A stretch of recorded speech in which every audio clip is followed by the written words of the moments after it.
Hello, everybody. Welcome to Late Night Football. Welcome to a match reaction show. It's finished.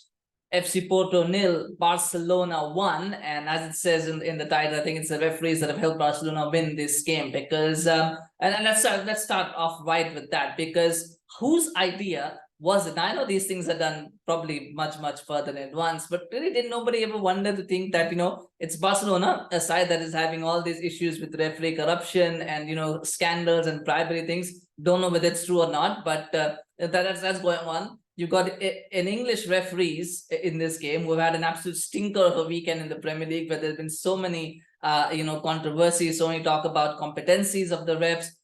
So many bad decisions that happened not so long ago.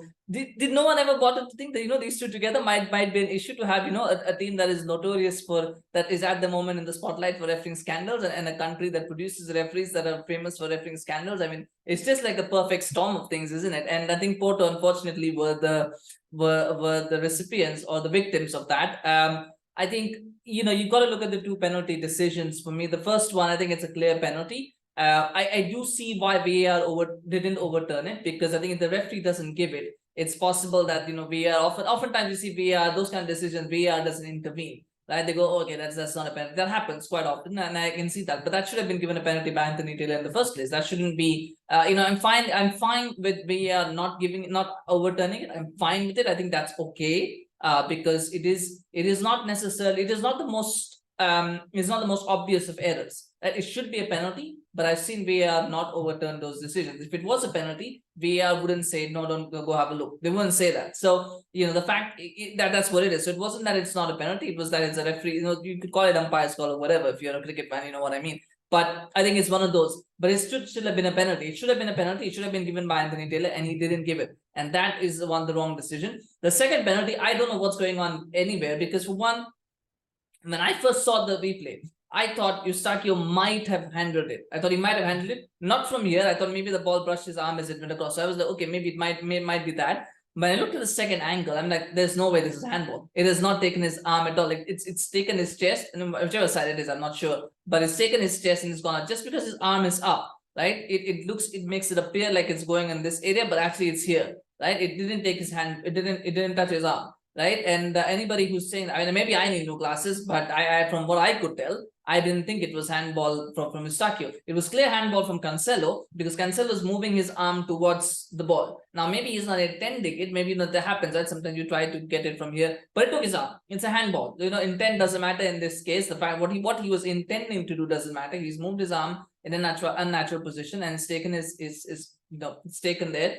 and it should have been a penalty. And again, this time VAR intervenes and says, go have a look at it. And I always feel that this is a problem with English refs, because the moment you start telling an English ref to go and have a look at the screen, it's almost like they feel pressure to want to change their decision, even though they made the right decision. They feel like they have to change it, which I always find ridiculous. Sometimes, as a referee, you've got to have conviction in your own decision. You've got to have conviction in your own eyes. This is what I've seen. This is what I've this is my process, right? This is my thought process of why I've given the penalty. The replay does not convince me that I need to change my decision, so I'm not going to change my decision. Unfortunately, oftentimes referees feel that pressure that, there's something that this camera person has seen that I have not seen, and therefore I have to change it.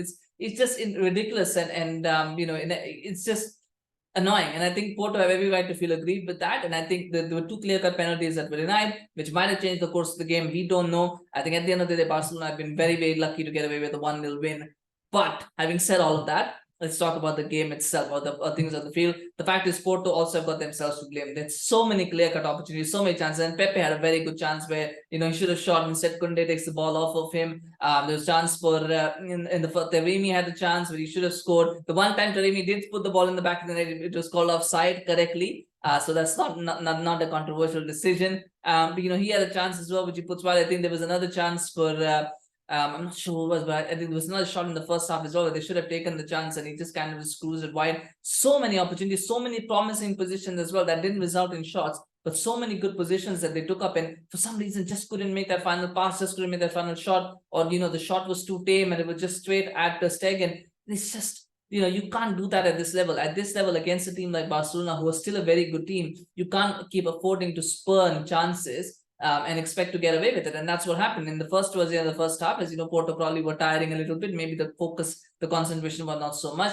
Barrow gives the ball away in midfield, probably thinking that, halftime is coming. Let's slow things down a little bit. Let's try and regroup at halftime. So it's a bit casual, and he makes a casual pass. Gundogan picks it up, passes it to Ferran Torres. Torres still had a lot to do. I thought that was a very good finish from Torres. It will be lost in all the controversy, but I thought that was a very good finish from Ferran Torres. Past Diogo Costa, 1-0 to Barcelona. It's a good finish. I think Torres has had a good season so far. And I think he's finally starting to look like the player that maybe Barcelona thought that they were getting. And I do feel that there is a striker. I don't think he's a winger. I think he is a striker. If you ask me, I think Ferran Torres is a striker.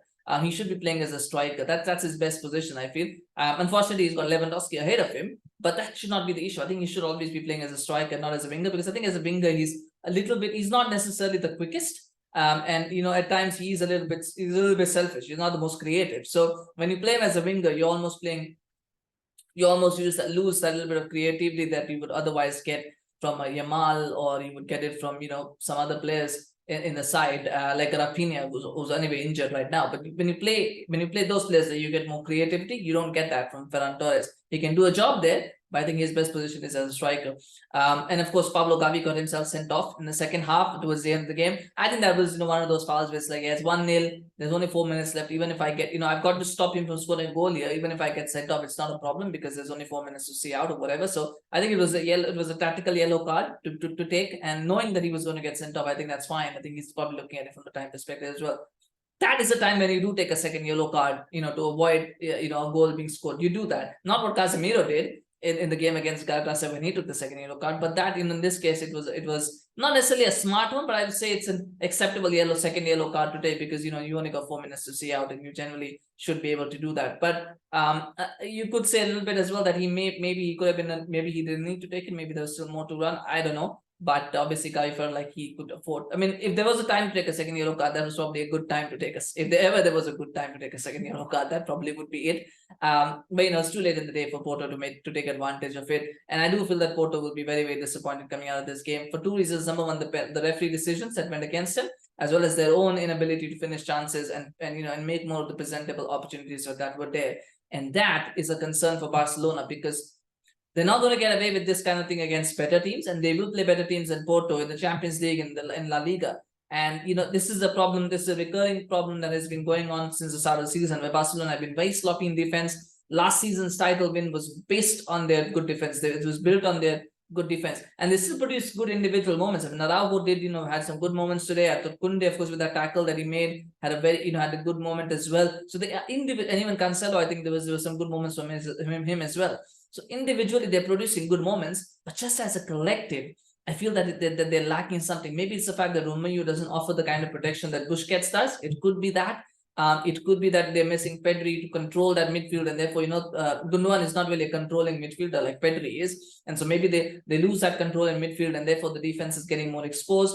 I'm not sure what the case is entirely, but something is off defensively, and it is impacting their the fact that they're not able to keep clean sheets. And we're seeing that. We're seeing them concede sloppy goals. Teams, are not coming to Barcelona knowing that they can, get at them and get at the defense. And you never want that if you're Barcelona. You always want to make sure that you have that aura of defensive impregnability around you. But at this moment in time, I think that's something that Xavi has to work on and figure out, because as much as Porto were poor offensively, I think Barcelona were just as bad defensively, and so that is something to figure out. But at the end of the day, they've got 6 points out of 6, and for a side that has been knocked out of the Champions League 2 seasons in a row at the group stages, I think they will be more than happy to be 6 points to the good and want to make sure that they get through this group stage. I think they will anyway. I don't see Shakhtar Donetsk or Royal Antwerp really creating too much of issue for them to go through, I think. And getting the 3 points against Porto was very, very important, just to make sure that they can also look at finishing top of the group. But they do want to get out of this group quickly and make sure that they make it to the knockout stages after a while. So from that perspective, I think it's 3 points gained. Like I said, hard done for Porto. I think this definitely, it's only going to increase the pressure on English refs. I know this is not the forum to talk about it, but I think it's only going to increase the scrutiny and the pressure on English refs, because it feels like there's something broken. There's something broken in the English refereeing system. I don't know how you could fix it, but there is something broken, because this is happening too much now, happening on a global stage, on a continental stage. this is happening. It's not good. It's not good. Not a good look for the Premier League. It's not a good look for English referees. It's not a good look for the MOL. And things need to change, and they need to change fast. But that's a conversation for another day, of course. It's much life for Barcelona. I'm not sure who to give the man of the match to, because I don't think Barcelona had a very good game today. And I don't think Porto were that good either. I mean, you could probably pick one of the Porto, maybe Pepe, for his enterprise. He missed a chance, but I think he was very enterprising today. I thought he played well. You could probably, I don't know who else you could pick out in that. Maybe Gundogan, because he did get that assist and he did have some good touches on the ball. But yes, it was not a very good watch as a game, as a spectacle. But if you're a fan of controversies and controversial decisions and having to discuss that, I think it was a dramatic game from that perspective. But yeah, it is not a game that either team will want to look back on fondly. I think they'll want to move on from this result very, very quickly. So that's that there. But smash life for Barcelona. Smash life for them winning this game. Share your thoughts in the comment section below. Do you think I am being harsh? Do you think the 2 penalty decisions were not penalty decisions? Do you think the refs got it right? Do you think that they were do you think that Barcelona should deserve to win even otherwise without the referee's help? Man, mention that in the comments. Always love to hear from you guys. Love to hear your thoughts on this. Do remember to subscribe to our channel on YouTube, follow us on Facebook, Twitter, Instagram. We've got a few more match reaction videos coming up, so subscribe and get notified as they drop. Thank you so much for watching. We'll see you again soon. Bye-bye.